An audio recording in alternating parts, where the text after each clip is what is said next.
Hello and welcome to the latest episode of Design Noodles. Today we will be reacting to one of Studio Eeksaurus short films called Tokri.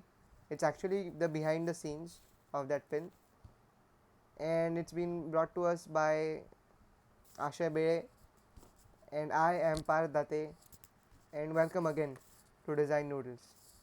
And Yeah, so we will begin with the so let's start the video.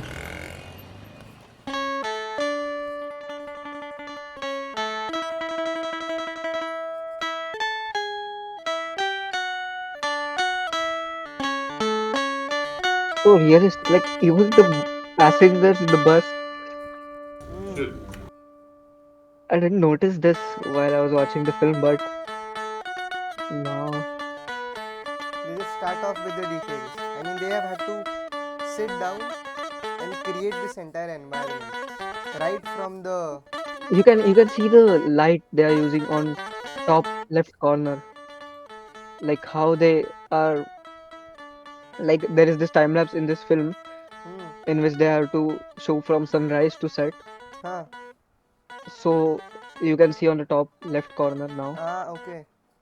how they are There um are there are specific lights for that, right? For putting focus on objects, yeah. for using as a dimmer. I mean, you're the animator, so Even we have used these lights in our recent animated film. wow. So yeah, some of this. We will definitely be bringing those short films by Ashebe to the channel soon. But I mean, these people have sat down, and let's start from the beginning, right? So you sit down and then you write down your story, like what's the narrative going to be. Then you start with the storyboarding, and it isn't storyboarding in the sense there's just a few frames with the cuts and the scenes shown in a very disorganized and quick manner. It's so in detail that if my hand goes from here to here, the frame will show this, and then this. It's like rough 2D animation. Yeah, storyboarding is basically that. Storyboarding is not that of a big challenge.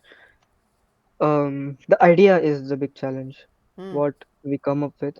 So yeah, But I mean, even after the storyboarding is done, we still haven't reached. The process has begun, but it's only halfway done. that After no, that, not even halfway. The process has not just even half. begun. Yeah, it's just begun. After that, you need to plan out the music. You need to record it. You need to get all those people on board, record it, time it, and the timing. I think, and please correct me if I'm wrong. The storyboarding helps with the timing, Yeah, right? storyboarding is basically about every visual element, what we Hmm. are seeing on the screen, from timestamp to the music. Okay. And so once the music's done, then you move on. Then you move on to the to making the set, the people, the objects, and for every person, right? I mean, this is what I've heard.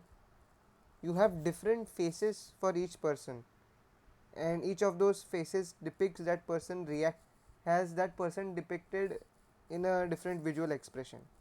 Like if you're angry, there's one like this, then one which is less angry, then one which is a normal face, then a little sad face, and a super sad face, and same for all the reactions throughout the film, because you can't change the head, right? That would take so much time if you were to handle that specific piece of clay.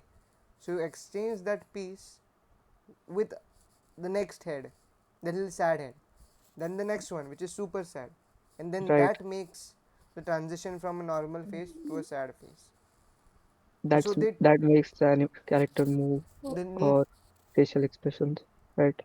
Mm, and what role does Does so clay as a material, when you touch it, you put it, we leave small imprints and small indentations. So in the animation industry and in the stop motion community, and I ask you because you belong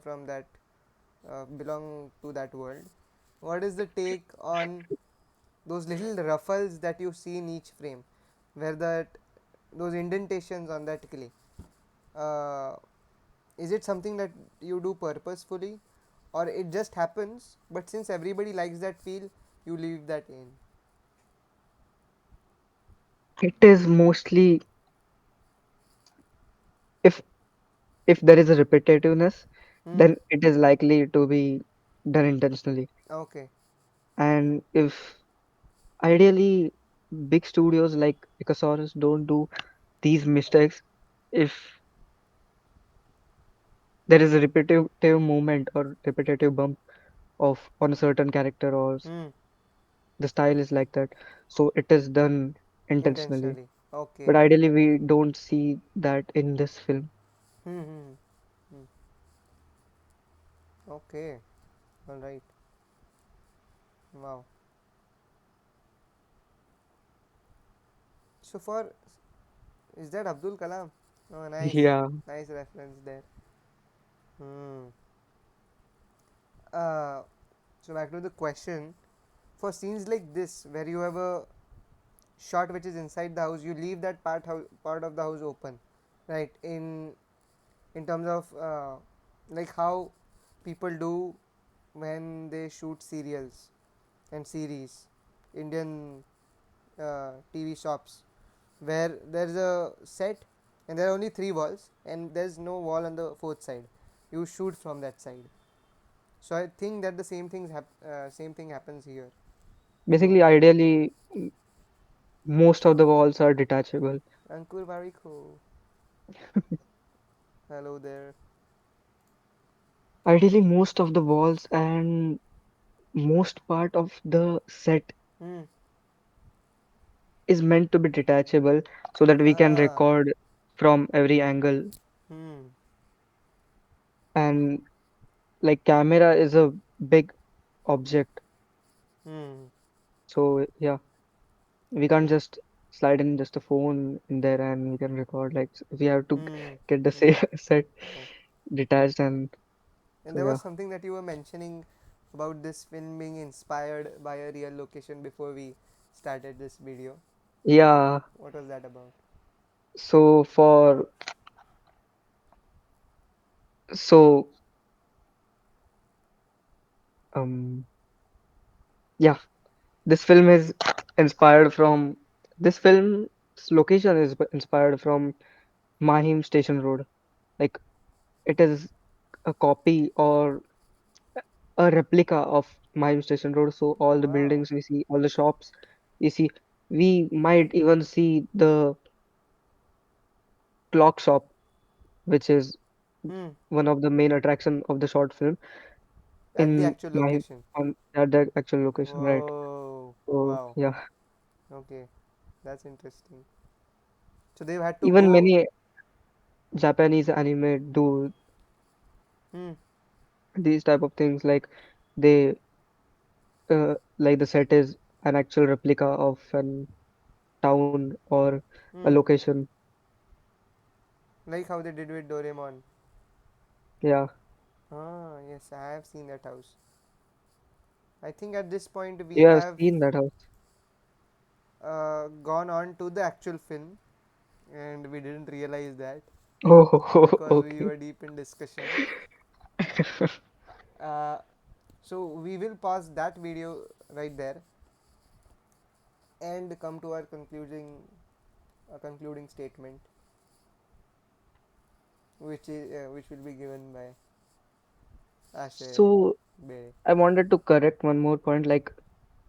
Like yeah, the workflow is like in many ideally animated or specifically claymated film, the Hmm. process is like this only. They make multiple heads, multiple eyes, and multiple hand gestures, and then they like use them as per their convenience. Okay. But in many films like short films or films like Adventures of Mark Twain, even the Shaun the Ship, which has a fluid animation, they tend to do those claymated films by the clay which does not dry Hmm. So after some which is time. the clay which is used for films like these, So these films are air dry clay is used in these type of films. which hardens after a So certain which period of hardens time? after some period of time. But the clay used So in Shaun the Sheep and etc. does not which harden. does It's not flexible. harden. So it is so we can see the fluidity Hmm. even Yes, which is part of the essence of that cartoon, of that film. right, right. Wow, wow, that's a heavy concluding statement. So we can't say even we can't say that firmly, but yeah, different Okay, types of clay are used, but these are the workflows that claymation films uses. all right. And So, hats off to these films. They took a lot of time and hmm, yeah, yes, we will be coming back with that's such short films and discuss this further. But I think it's time's up and we need to wrap up for today. So, all the best to everybody. Maja mache.